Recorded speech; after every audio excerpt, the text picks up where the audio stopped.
Hello. Am I actually even on here now? I think I had a little bit of problem with my connection. But hello if you've joined me. We'll start again and I'll carry on. Let's see. Oh, I am live now. I think it's working now. Hello! Happy Friday! I think we're on now. Sorry, I am like 4 minutes late and I'm sorry, but Bailey wanted to come and say hello to you. Happy Friday and welcome to October. So this is my first one with some kind of structure. I know I've said hello before, but Bailey really wanted to join in only because he thinks he's going to get some. Hi, Miffy.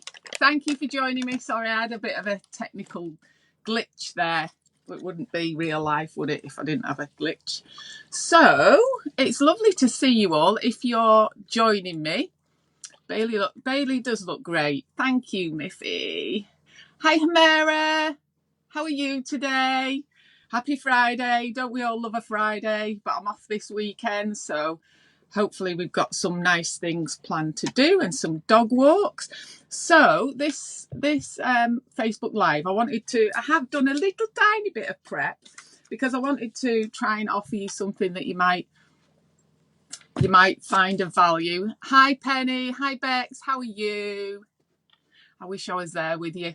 Okay, so I'll crack on. I'll just crack on straight in there.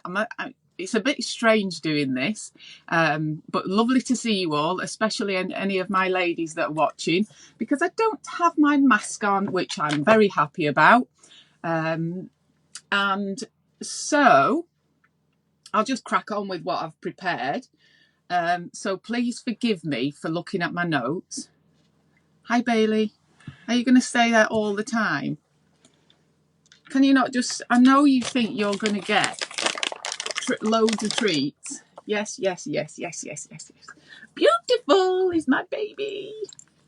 Okay, so I'll crack on.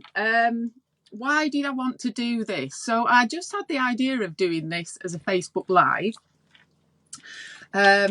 because of COVID, really. It's COVID's fault, as our world is changing at the moment. And we're all having to get used to a new way of working and communicating and pretty much everything. So I thought it'd be really nice to try this out and see what you thought. Hi Tina, how are you? And Katie, how are you?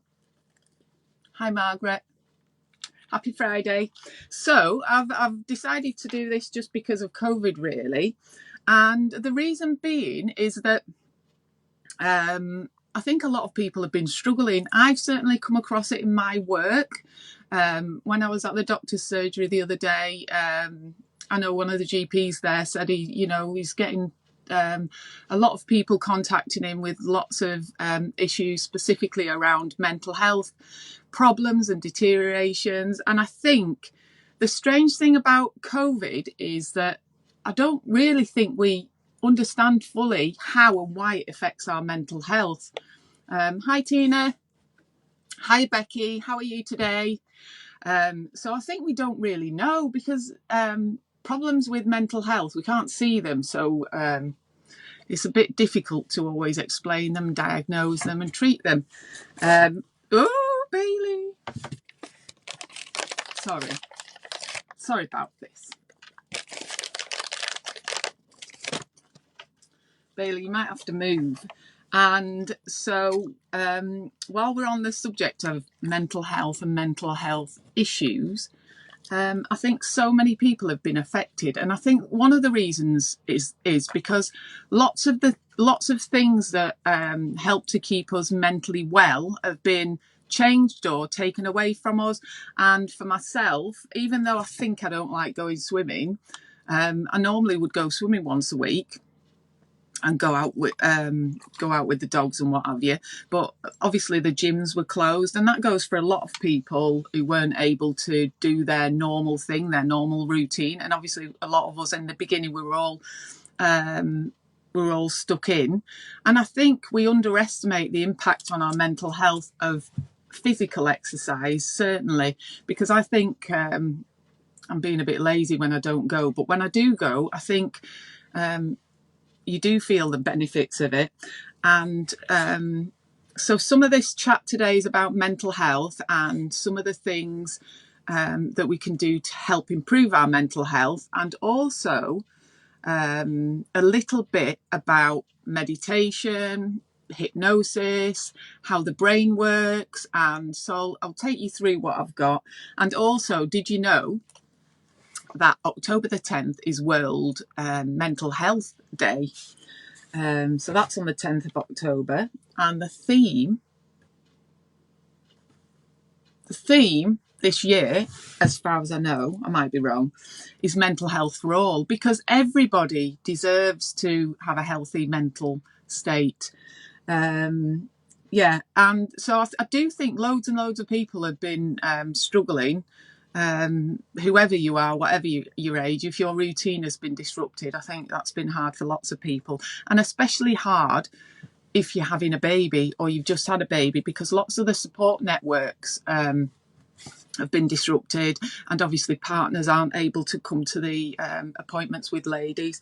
And what I wanted to say is I've not been exempt from struggling with my mental health.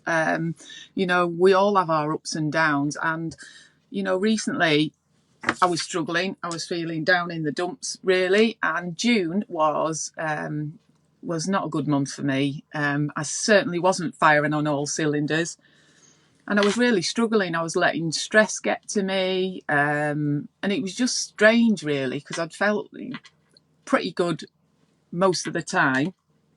And at the beginning of June, it was my birthday, and I remember the time because I don't remember my birthday. I don't really remember what I did, because I felt so fed up with everything, and everything was getting on top of me. So in the end, I ended up nipping to see my local friendly GP, who helped me out with some blood tests. And because I'm that sort of hormonal age, I was having some problems that were affecting my mental health. So I've got some supplements, some vitamins, and the good news is I'm back on track and I'm all good. Hi, Anne. Hi, Sam. Hi, Nadia. Nice to see you. Thank you for joining me. So the good news is I feel really good now. And when you saw me in my first Facebook Live, I was a bit giddy. And that is sometimes how I am. And sometimes I'm a bit more fed up and a bit meh. But that's me. I'm very up and down. So I've got a lot to get through. Just let me know if you're bored and you want me to go away, and I will do. There's an important thing to say, that for anybody with severe mental health problems, or you're worried or you think you might have severe mental health problems, you should contact a specialist. Go and see your GP, or any specialist, but your GP can point you in the right direction if you feel that you need that help. Minds Matters is a really good resource for helping. You can self-refer online. It's called Minds Matters if you think that you need some professional help. However, the reason I'm here is because I think that there is an awful lot that we can do to help ourselves, and I've read loads. I think the good thing about lockdown is we're all able to read loads. And this is what I'm going to just share with you, what my learning is and what I found fascinating, because I never take anything at face value. I always want to know how something works, why something works. Meditation, what's that? Why does it work? Well, hopefully I can answer some of those questions for you. So I think with this COVID business, it's all a bit weird, isn't it? We're going through really, really unusual times. And I wanted to just share with you how you can view a situation. So COVID is really rubbish because it's spoiled our lives and it stopped us doing things. And stopped us having fun, stopped us meeting our family. But it's a pretty special time too, because this doesn't happen very often. And we're here, we're living it, and we're experiencing it. And I tell you what, the human is really, really resilient, and we will get through it. And we're the ones who will have lived through it. and we can share our experiences and what we've learned from it. So what I thought was a really positive thing to do that you can try, especially if you're pregnant, but anybody can do it, is starting a journal. So get something. This is my journal. So that's my journal that I keep. It can be what you want it to be. You can just record your thoughts. Sometimes it's good to get thoughts out, or you can use it to write things to your baby. You know, if you're pregnant at the moment, you can write things to your baby about what it's like to live through this weird experience. Write about Donald Trump and whatever you like, you know, because this is a moment in history, and who knows how often it comes along, things like this. Is it every 100 years or something? So in years to come, people will be looking back and asking how we got through it, what did we do, and who knows, whatever you write in your journal might be of real interest to your baby or your children or your grandchildren or your great grandchildren. So having a journal is really good, and it's quite healthy just to keep track of your thoughts and things. Also in your journal, it's really good to have a journal for goal setting. So it's thought that actually writing down your goals will help you focus on them more, and writing goals is supposed to be a more effective tool in helping you to achieve your goals, whatever they might be. Right, okay. So we all need to be a bit more mindful. It's not an extremely new concept. We've all probably heard of that term. What mindful means is being in the moment.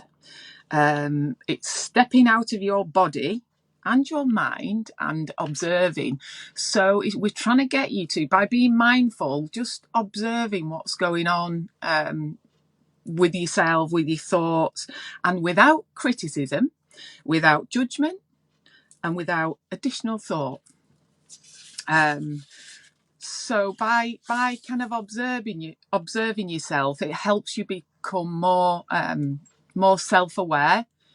And if you imagine you're looking down on yourself, having experiences, having a bit of road rage, and you're just playing it through, watching yourself have those experiences that you might be annoyed or have any kind of negative emotion, but with a third person perspective, that just helps you detach yourself a little bit, and then you're not affected in the same way. So that just helps you not be quite so it cut me up.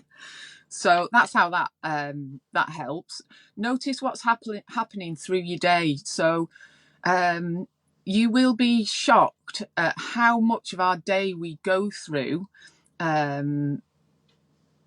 being sort of not being conscious. And I guess we can relate that to driving to work, driving home from work, and we can't actually remember the journey because we're kind of on autopilot.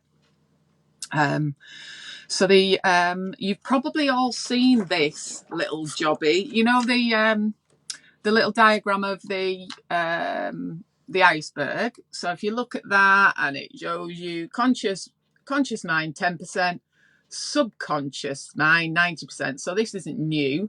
Lots of people already know about that.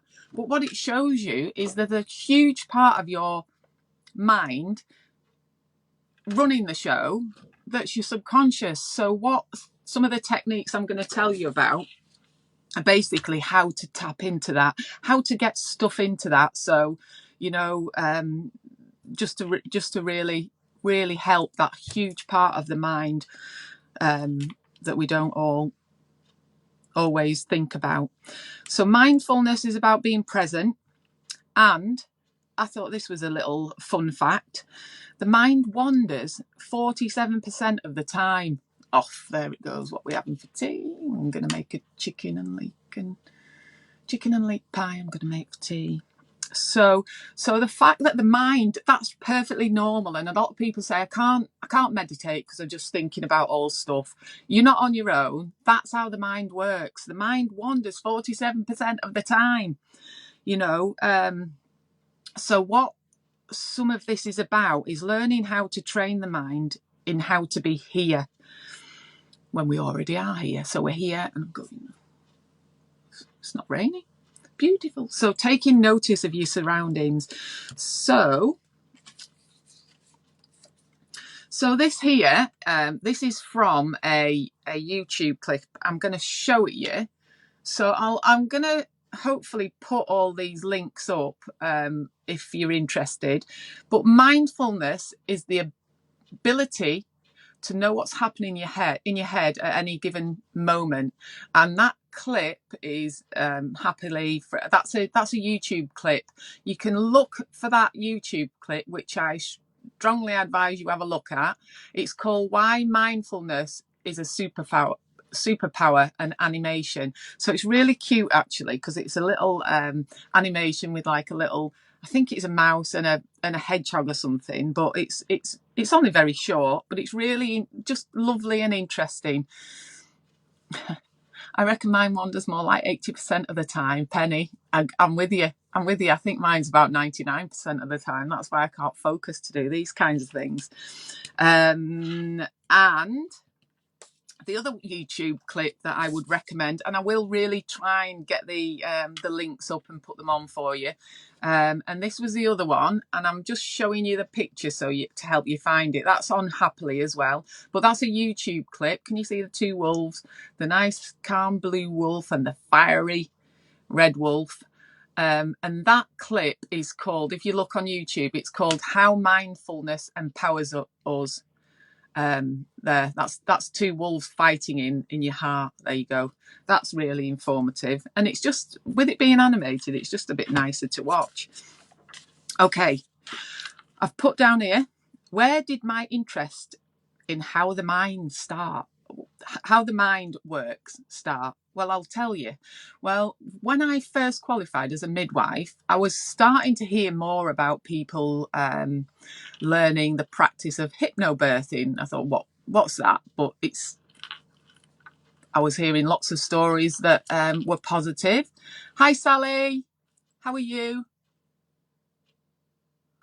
Oh, unfortunately, the things you're showing us are coming out back to front, like looking in a mirror. I never understand why that happens, but anyway, I'll read to you, Penny, what it says. So you just have to imagine it's the right way around, because I don't know how to magic it the right way around. Anyway, so where did my interest in how the mind works start? When I qualified, I was hearing all about hypnobirthing, and I'm thinking ladies were coming to see me and saying, well, I've signed up for a hypnobirthing course. And I thought, I don't really know what that means. What does it involve?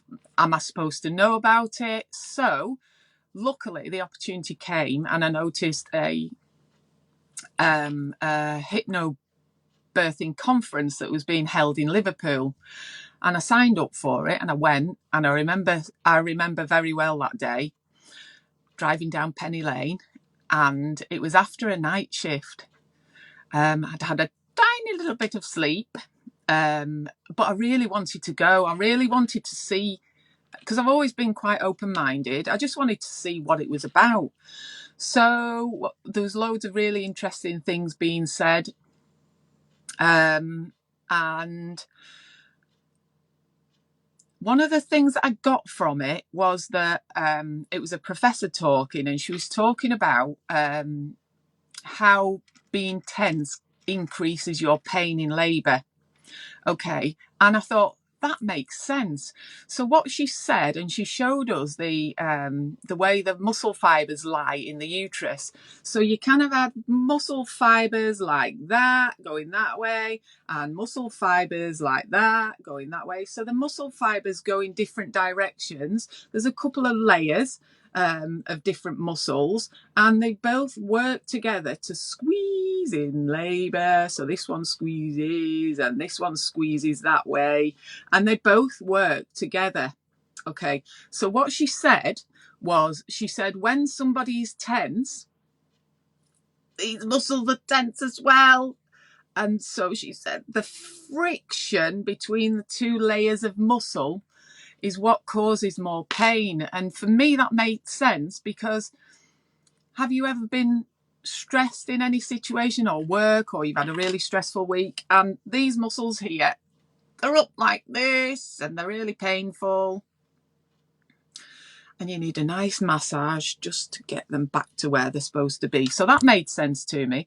What I couldn't make sense of really was, which was fascinating, which was a young lady came up to talk. I think she was a doula, but she was talking about her own birth experiences, and she said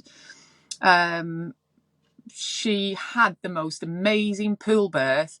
She said I had no pain. That's what she said. She said I didn't have anything, so she didn't use Entonox in labour. And I thought, whoa, that's pretty cool. I thought surely she wouldn't come up here to say that if it wasn't true. And I thought, that's impressive. She managed to get herself in such a calm state of mind that she was able to say she didn't have any pain in labour. No pain. And I thought, I've had 4 kids, and that's impressive, because I found it uncomfortable. So I was really keen to find out more, because I was sure she wasn't lying, but I just thought, how is that so? How can you have a baby with no pain? How does that happen? So one of the other things she said as well was, she said when she was in labour, she went out for a walk and she was touching the trees. And at that time I thought, you're joking, that sounds really hippie. That's perhaps not what I would have done. However, I think what she was doing, she was being mindful. That worked for her, and good on her. It worked for her. She had a pain-free birth. Hi, Ashley. Thank you for joining me. So I think she was just being in the moment and enjoying her natural surroundings. And actually, as we all know, being out in nature is really good for your mental health. So anyway, so after that, I've always been interested in it since then and trying to keep myself informed. So I went on a 3-day hypnobirthing course in Manchester,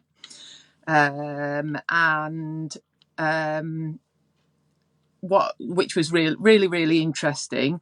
And what I found, what they taught was, I went to the KG, the hypnobirthing course. So there are some other ones, but the KG book, which you've probably already seen me put a picture on, that's the course that I attended, which was really good. Explained how to go through scripts, do it over and over again, and they do a script that talks about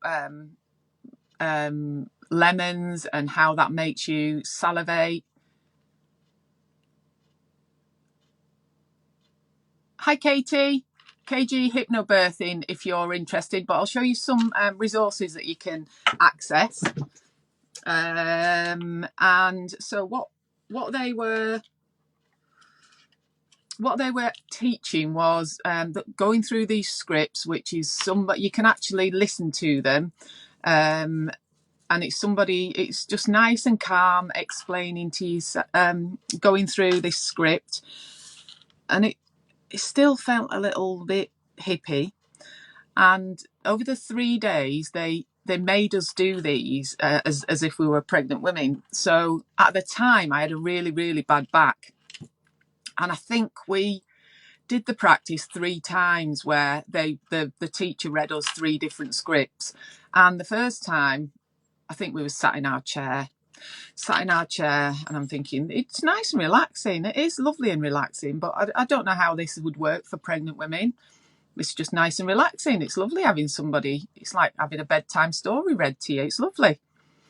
And that's what I was thinking. And my mind was doing exactly the wandering thing. And I was thinking, oh, I wonder how long it'll take for me to drive home. I wonder. And that's what always happens.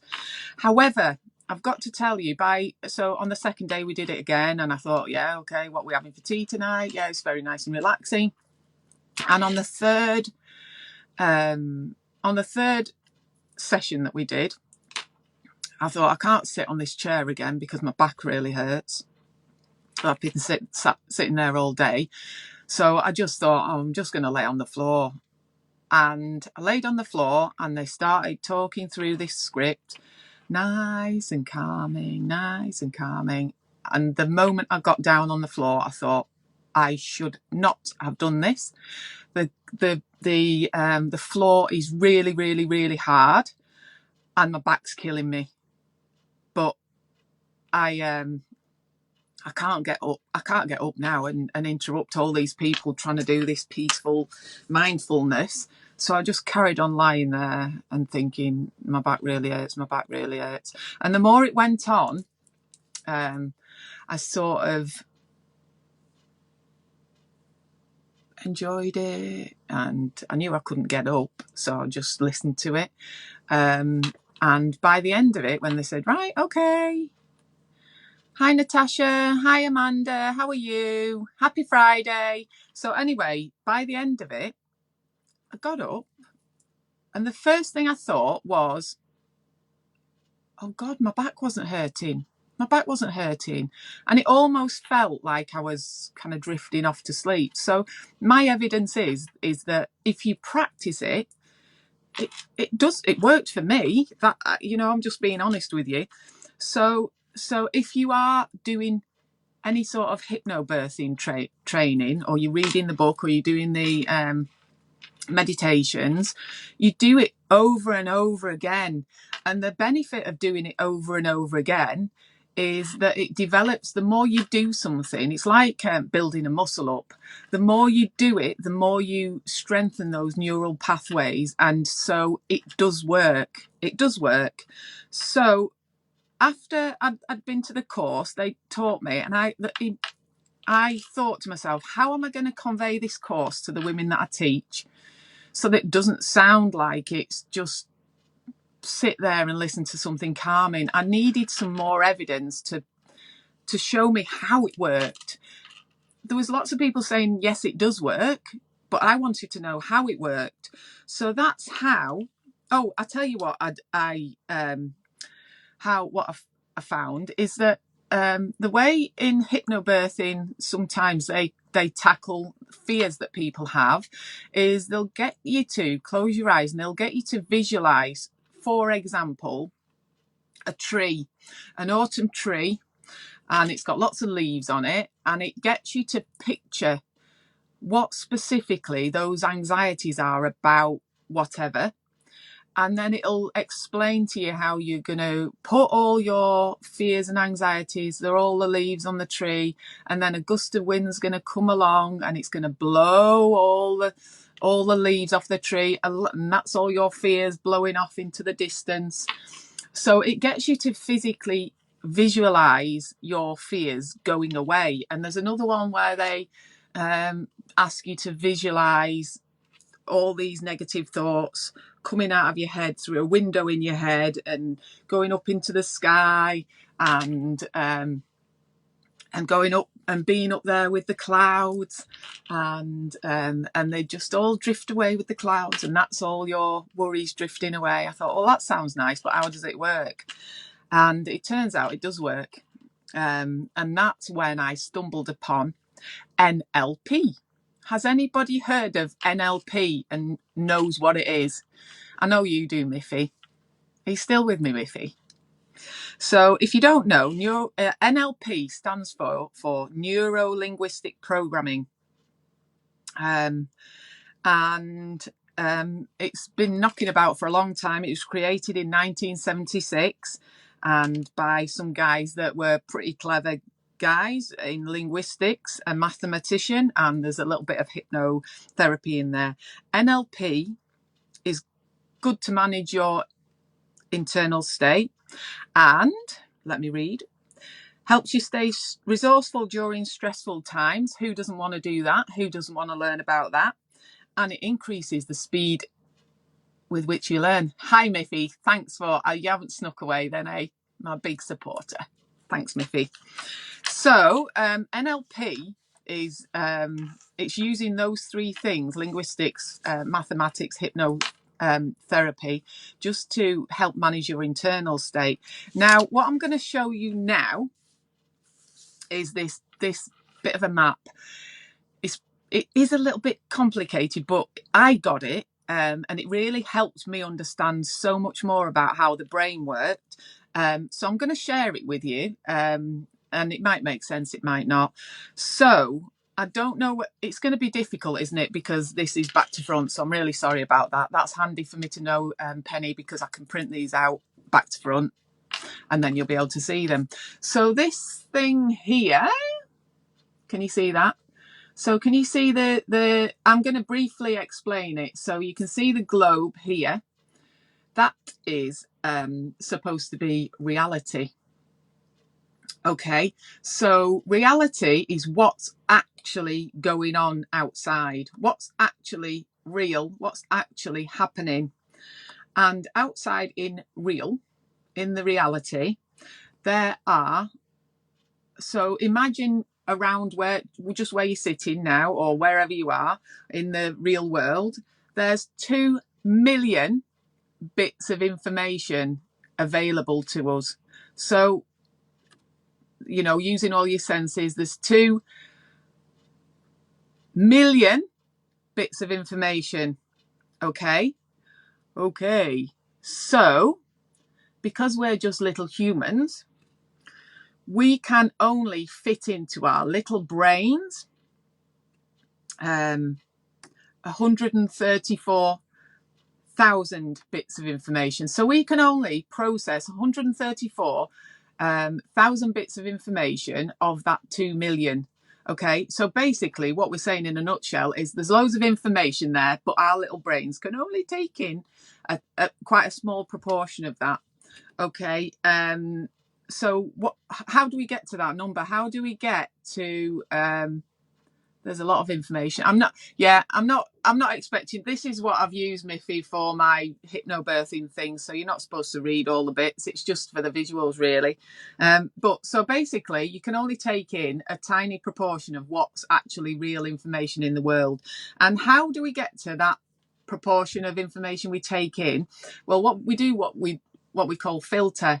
So we can't possibly take in everything, so we filter lots of it out to get our 134,000 bits of information.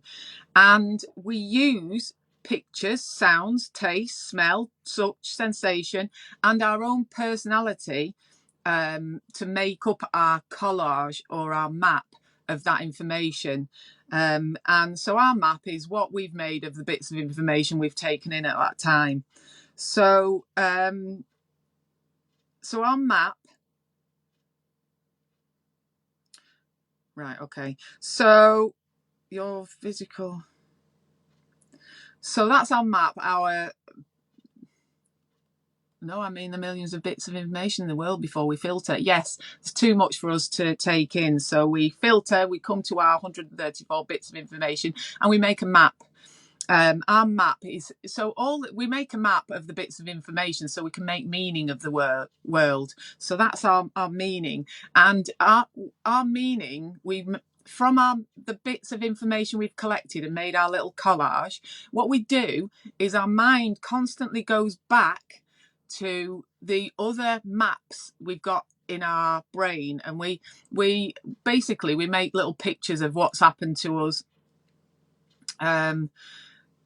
over our lifetime. So, you know, because of our experiences and what bits of information we've taken in the past, we make our own collages that we store in our little library. So when we process new information that's around us, whatever we're taking in, we were always trying to match it up with previous collages that we've got, previous little stories we've told ourselves in the past. And from our story and our little map that we've made of information that's available to us, that makes us, that helps us to get to our feelings about a situation, and that's how we can process that information, by having some feelings about the information we've collected, and then we go off and do our action. So the reason that I know it's really complicated, that, and I've probably not explained it amazingly well, but the concise version of that is that what's real is real, but what because we can't take in every piece of information, we can only take in a small amount.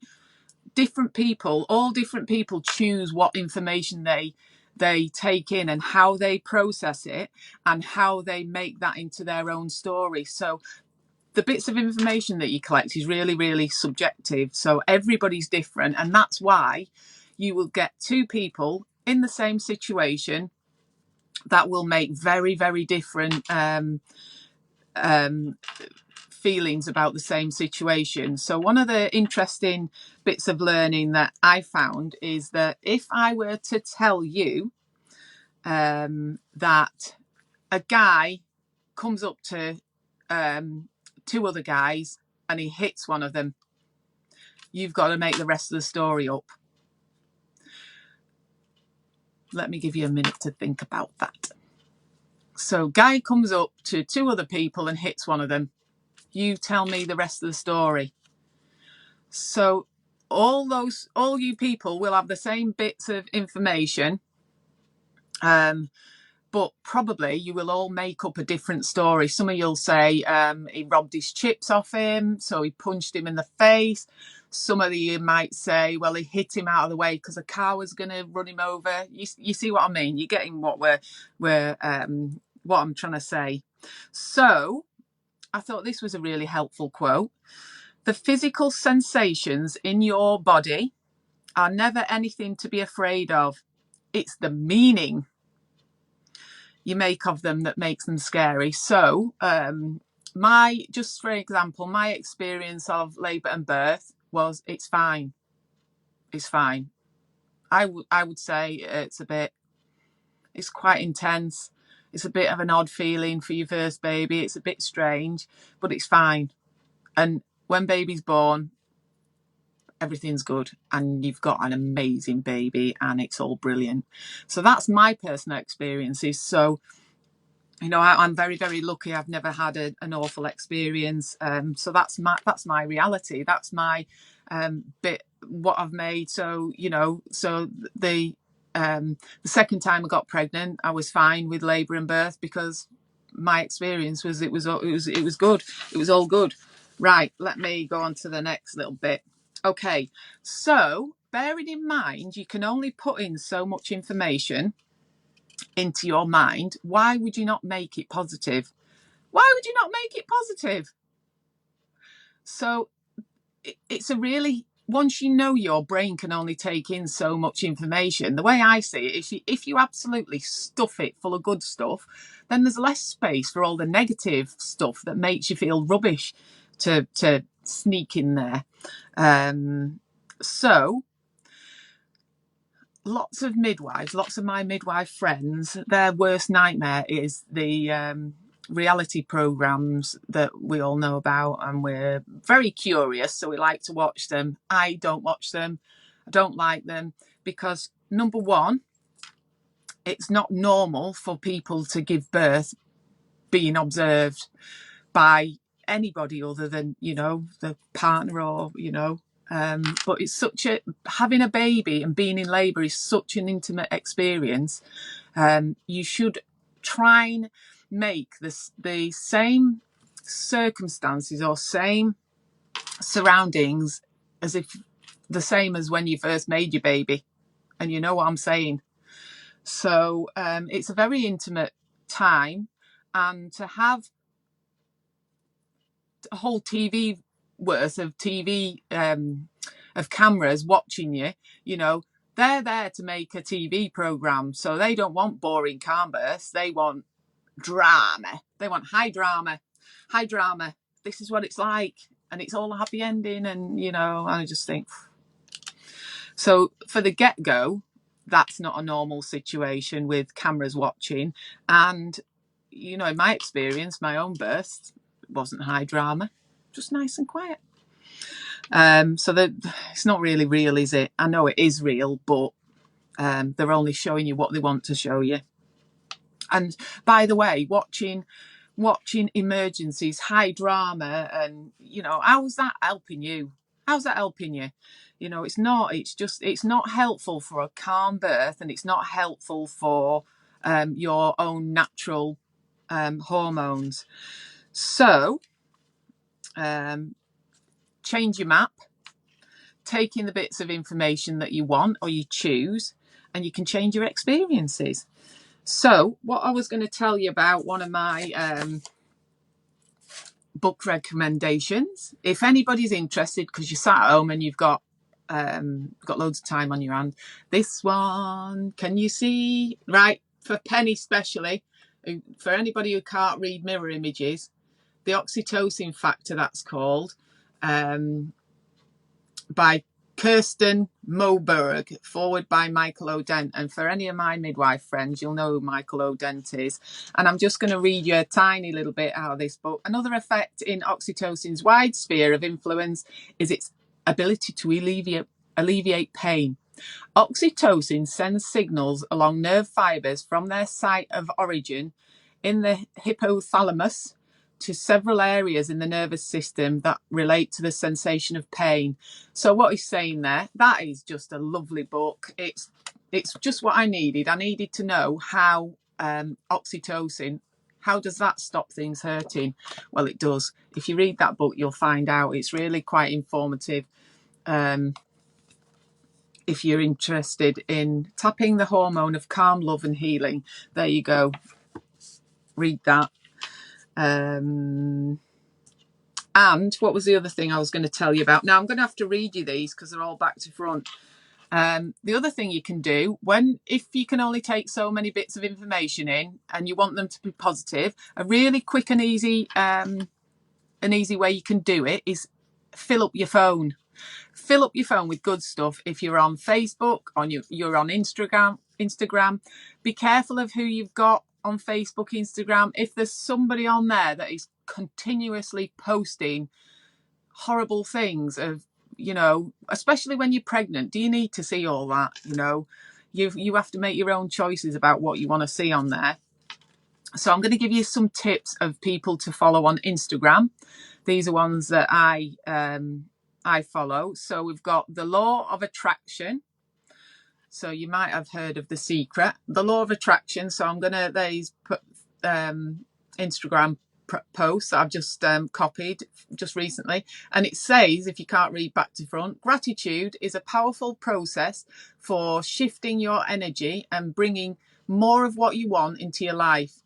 Be grateful for what you already have and you will attract more good things. Number 1. This one's lovely. Buddha. This is from my JFDI Academy. So I joined an academy just to help give me a little bit of personal coaching. So that's good. That's from there. What you think you become, what you feel you attract, what you imagine you create. There you go. Right. And this is good vibes, good thoughts. Today, I will not stress over things I can't control. So I often say to my women, don't worry about what hasn't happened. And the last one, did I say the law of attraction? But this is quite nice. I quite liked that one. Peace is your natural state. It is your mind that destroys it. So keep your mind on what you want and off the things that you don't want. So done that one. So we were talking about practice, and what you practice gets stronger. So if you practice meditation, or if you keep doing it and you just, maybe you want to just commit to trying it every day for maybe 2 weeks, and you can just see for yourself if it helps. There's enough people and enough evidence to say that these things are beneficial for you. So let's just go back to mindfulness. What are the benefits of mindfulness? Oh, I've got to say hello to Nikki. Hi, Nikki. Got my red lipstick on special today. Dressing up Friday. Hi, Cassie. Hi, Joanna. Hi, Janet. Thanks for joining me. So, mindfulness. What are the benefits of mindfulness? The benefits are it strengthens your immune system, it decreases stress, decreases cortisol, and it helps better sleep. Who doesn't want all those things? So mindfulness, meditation can make you happy, calm and peaceful. Winner, chicken dinner. Right, okay, I'm going to go on to something that I found that was really helpful. So if you really still, and I am skeptical, I'm a skeptical person, I've got to find out why these things work. So if you're still skeptical about meditation, I've found, and bearing in mind, I will try my best to find all these links and put them on the Proud Midwife Facebook page. There's a really good, it's only 4 minutes. Everybody's got 4 minutes free. A YouTube clip that I found. It's Dan Harris, lovely guy, and he talks about 3 misconceptions about meditation. So I'll show you. There's a picture. Sorry, my printer is a bit rubbish, but that's what it looks like. It's got him speaking, but it comes up with misconception, and he goes through 3 misconceptions about meditation, which you might be interested in. I've been really encouraged because I've tested out the waters for everything, and I want to know why it works. Don't just tell me it works, tell me why it works. Okay, so meditations for birth. Is that what you want to know about? Whoop, whoop. Meditations for birth. Who doesn't want a nice, calm birth? Hi, Rachel. Hi, Alex. So let me show you. Amazing. And the more I looked on the internet, there's absolutely flaming well loads of good stuff for you guys to access. And while we're all who knows what this second wave of coronavirus does, but if you're pregnant ladies, if you're stuck in the house and it gets a bit more difficult and rules tighten and blah blah blah, you can use this time effectively. And when I did my KG hypnobirthing training, they gave us these access to these relaxation meditations, but they're all on YouTube, so they're all easily accessible. So I'll show you what they look like, and I will put a link on for them. They look like this. So I know it's backwards, Penny, but I just wanted to show you what those links look like. The first one's called Confidence and Power, and then we've got Peace and Relaxation, and then we've got Colour and Calmness. So the idea is you listen to them not just once but over and over again, and each one of them is supposed to help with certain maybe anxieties or things, just to help calm you. And what I also found, I just had a really quick look, but I found some really, really lovely meditations that you can pick and choose really what you want to look at. But I found this one, I thought it was really lovely. It said, I've chosen one. It says 8 of 13. This one's called Naturally Inducing Labour Meditation, and 2 of 13 is Fear Cleansing Birth Affirmation Meditation. So the screen looks a bit like that. So I'll put the link on, and it's the lady who is going through the meditation is, she's lovely to listen to. Such a nice, calm voice to listen to. So, if you want to do something to help your mental health, there's loads you can do. There's loads that's so freely accessible. And just to show you this again, and it doesn't matter that it's going to be the wrong way round, but it shows you conscious, subconscious, and critical faculty, very technical bits. So I'll show you that. Can you see the little circle thing? Critical mind. So I've written this here, hypnosis, how it works. Okay, and I've put here, when we are relaxed, so this is how hypnosis is supposed to work. When we are relaxed, the conscious part of our minds, listening to meditation can bypass that critical faculty and allows the unconscious part of our mind to receive beneficial suggestions. So this is stuff that's supposed to be, people who are a lot cleverer than me looked into this stuff, so I find it very fascinating. So it does actually work. So by quieting your mind down, we're trying to stop that conscious bit just getting in the way and spoiling it all.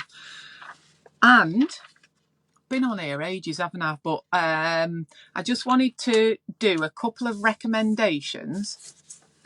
And so we're talking about filling your life and your phone with more positive things. And I don't know whether it's still on there, but I think it is. If you've got Netflix, this is a definite watch. Have you heard of Brené Brown? So Netflix has got her, I think it's her TED Talk. Ignore my plaster on my phone there.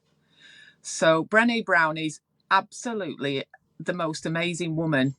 She is just so inspirational. This one is called, if you can't read it, The Call to Courage. That's what it's called on Netflix. And one of her quotes is, courage is contagious. Every time we choose courage, we make everyone around us a little better and the world a little braver. So that is, if you've got Netflix, that is something really helpful to put into your positivity bank. Bank it. Books that I've found helpful. So since being down in the doldrums in June, I got to a point where I thought I need to do something. I need to take some action. I either sit here dwelling and being fed up. And so I did. I have Audible on my phone. So I listen to a lot of audio books and I get through them a lot quicker because my mind wanders too much as well. Or either that or when I'm reading a book, I just go to sleep. This is a must. Have anybody... I'm showing you this so you'll know what the cover is. And it is called You Are a Badass. It is extremely empowering, helps you visualize your own potential. Superb book and very, very relatable. Absolutely, you'll be on fire when you've read that. Strongly recommend that one. And the next one I'm going to recommend is by Vex King. You've probably heard of him. And that is called Good Vibes, Good Life. I'm sure you can work that one out. How self-love is the key to unlocking your greatness. So that will help you be the best version of you and help you transform negative emotions into positive ones. Brilliant. And Vex King, if you're on Instagram, that's what I'm thinking of. If you're on Instagram, follow Vex King because he puts up very often really beautiful quotes that when you get them in the morning, the stories, and it's such a helpful way to start your day. Because if you just put the news on all the time, it can be a bit grim sometimes. Okay, last book I'm going to recommend is this one. Okay, I've had to put a little bit of paper over that because I don't want to offend anybody. If you can't cope with the odd little swear word, don't bother with this book. But it does what it says on the tin. Stop playing small, transform your life. So I first listened to that audio book, not this summer, but last summer. And it just opened my mind to the possibility of change, really. So even though I listened to that last summer and then I felt fed up this June, I'd read that and the stuff's still in there. I was just ready to revisit it again. So the book is a self-discovery, personal transformation using psychology and spiritual power. Create a life of happiness and abundance. Who doesn't want that? Humera, do you follow Vex King, dear? He is really good. There is one more on Instagram called Jay Shetty. Yes, I follow him as well. I haven't read Jay Shetty's book, but he's on my Audible list. Hi, Alison. Hi, Trish. How are you? Happy Friday. So, absolutely brilliant book. And I just love her. She just says it how it is. I can relate to her because she just says it how it is. And also, you can fill your phone. How brilliant is it that we've got access to all these resources? So what I'm trying to do is I'm trying to encourage you to push out some of the negative and get in some of the positive. Because I tell you what, there's absolutely loads. There's loads in there. Okay. Think It, Get It with Noor Hibbert. So that's the podcast that I've been looking at. And one of the things that really, really struck a chord, she does an interview with a young man. If you're looking for the podcast, Think It, Get It, absolutely brilliant. So you can listen to those, and they're just really handy to access. So she's got on there something that says special interview, and it's 19 years for a crime he didn't commit. So she interviews a guy who basically got accused of killing his own mother. It's really quite shocking. And although it's really shocking, it's just amazing how this guy is just so positive and wants to do, with his experiences, he wants to bring positivity. And, that whole podcast is really inspiring and positive and, just a nice way to look at life. So, yeah, keep your mind on the things you want and off the things you don't want. Oh, and the other thing I was going to tell you about was another YouTube clip, right? And I don't know whether I can say his name. He's called Nick Santonastasso. He's a young man. He's a young man who was born with no legs and only one arm.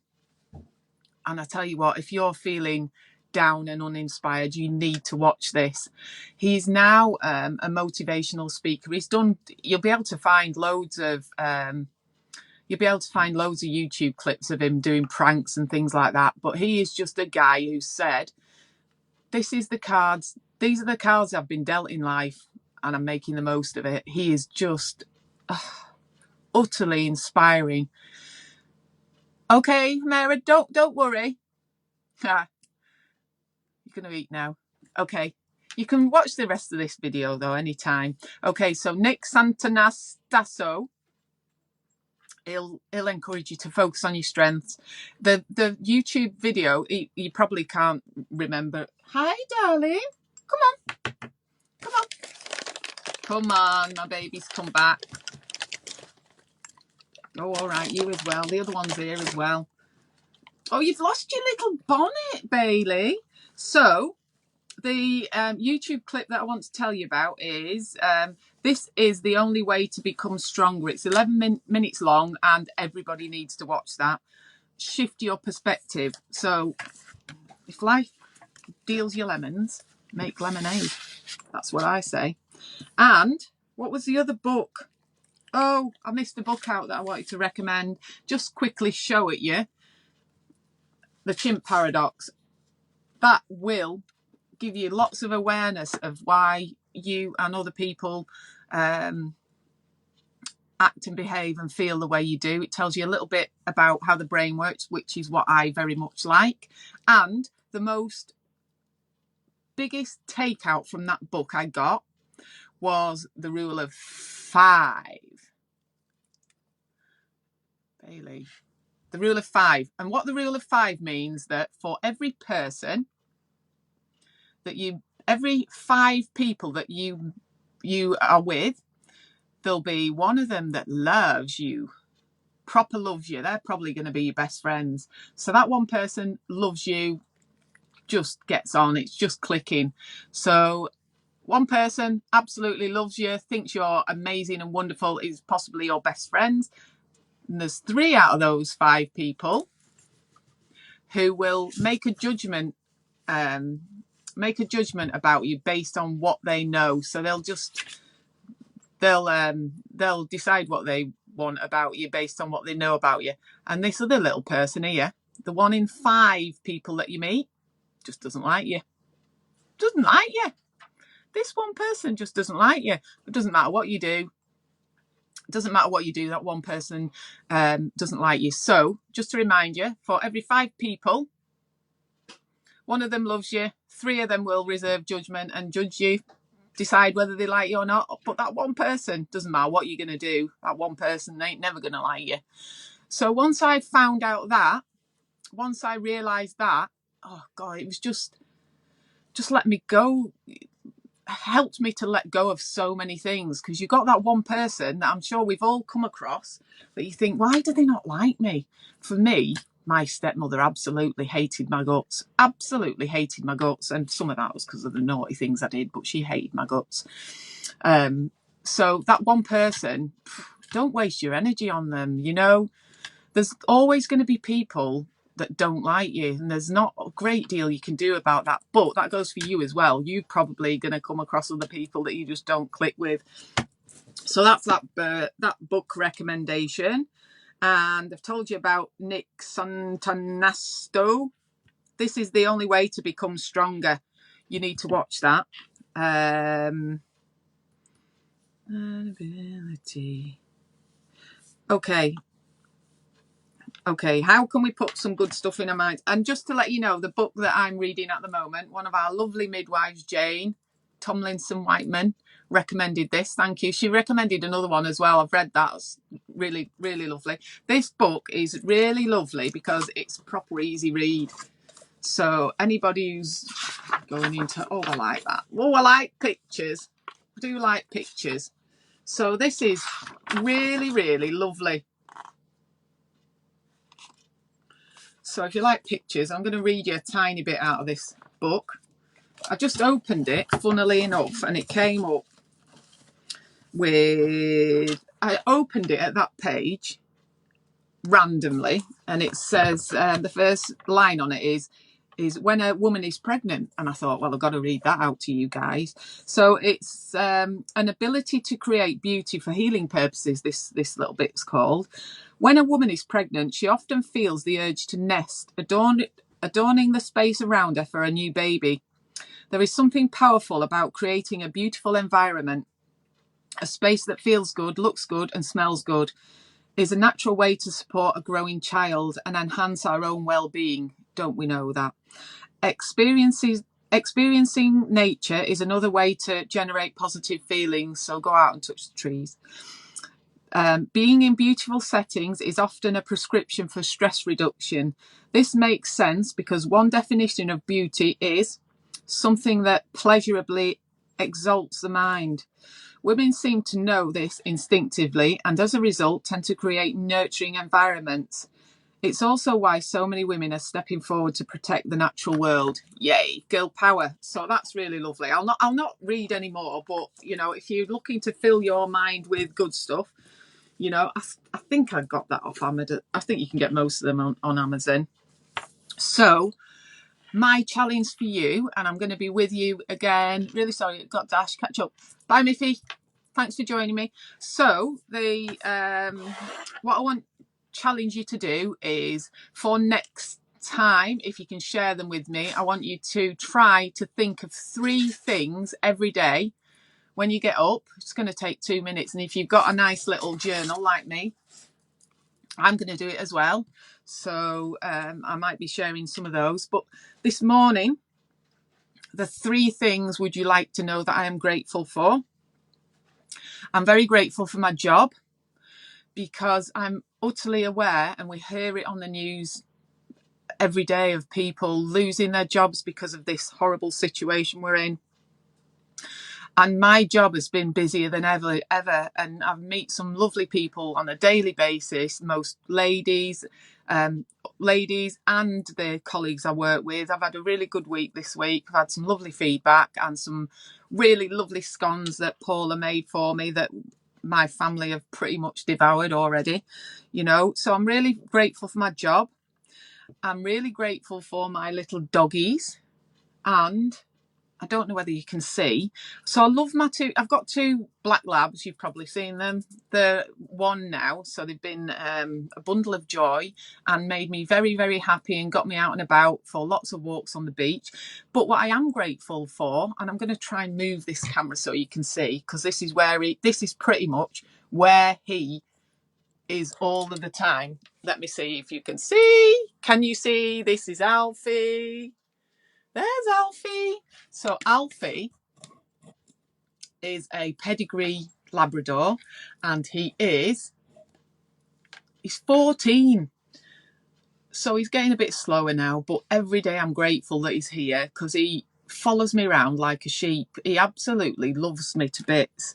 So I'm really grateful for him. And the last thing I am so grateful for is I'm grateful for the internet. I am old enough to remember a time when we didn't have the internet. When I was at school, if you wanted to know stuff, you had to go to the library. You had to look in your Reader's Digest, massive shelves of encyclopedias that to get information that was out of date. And now you can literally get pretty much whatever you want information at the touch of a button. You know, everything that I've just been learning so much, and for the little snippets that I've shared with you, some of them, you know, like the YouTube clips that are helpful about mindfulness, it's there. All the resources about mindfulness for labour and birth, they're so easily accessible, and we've all got these phones that are amazing as well. Right, so I'm coming to the end now, but I just wanted to share what I've been doing this week. And so what I've done, because you know, when you're doing things creative or quite arty, that's quite a mindful thing to do, because it's quite relaxing, quite therapeutic, and it's just a little way to distract your mind. And so I've done some adult colouring pages.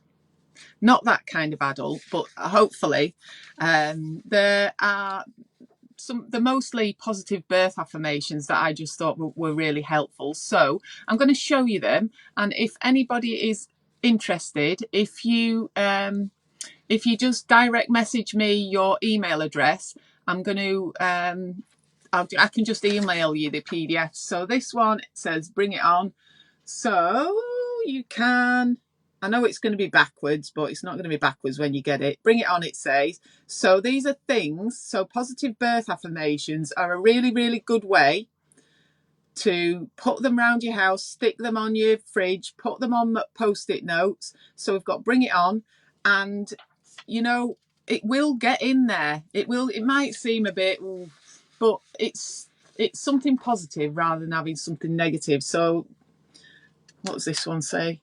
This one says, I was made to do this. So I've hand drawn all these myself, and I can send you the PDFs if you drop me your email address, direct message, for you to colour, make beautiful.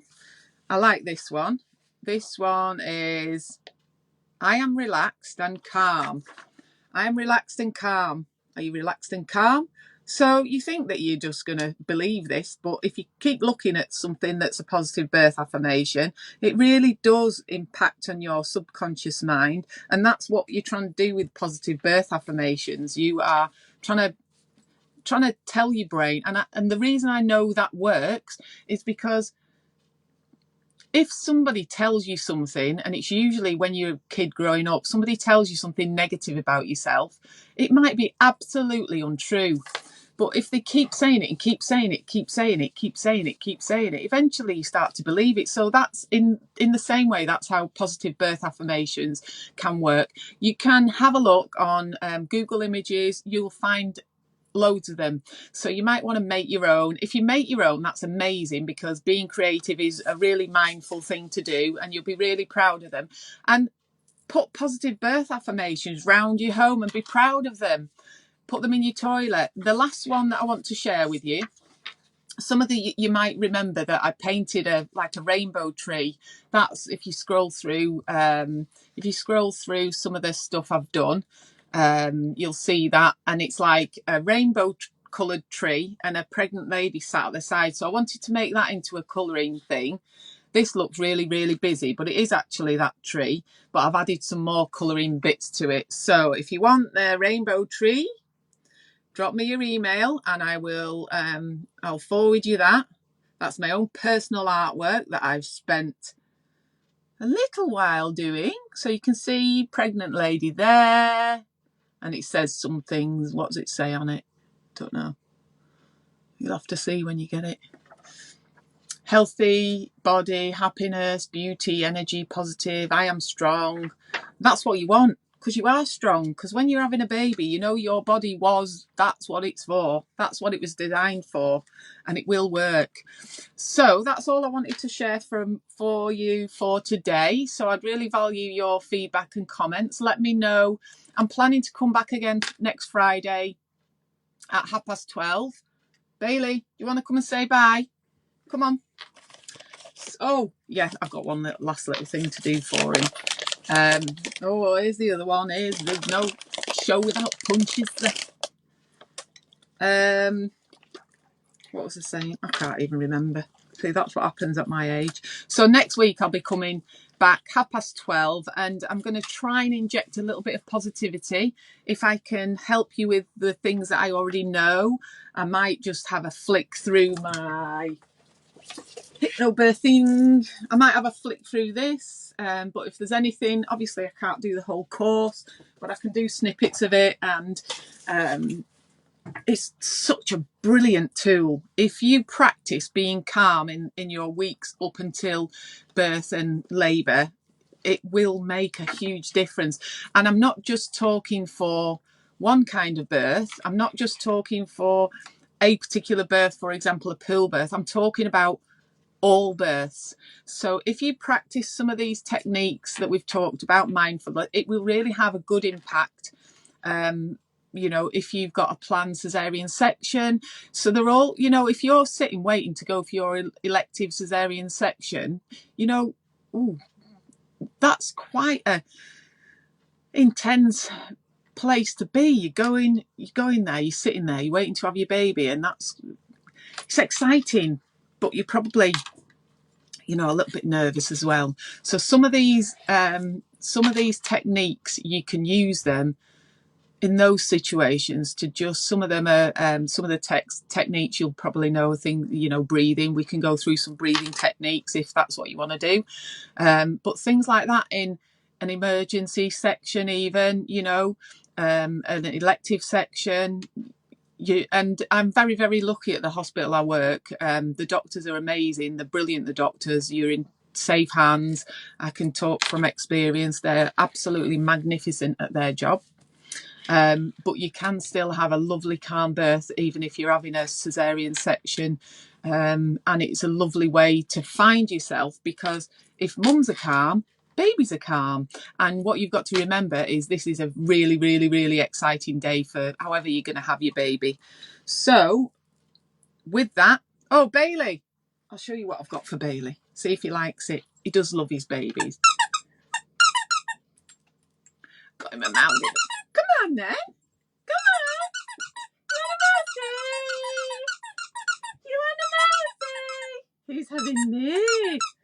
I'm going to look at that and see how it's looking, because I'm going to show it you next week and see how many pieces it's in, because somebody doesn't look after his toys. Would you like that? Would you like him? Okay, I'm going to go now. I've got to the end of my first live.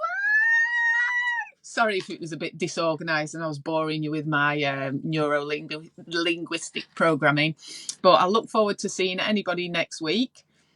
And take care. Have a lovely Friday and have an amazing weekend. And if it's sunny, get on outside in the sunshine, because we all need our vitamin D, but don't burn. You've got to be careful. All right. Bye from me. You take care. Bye.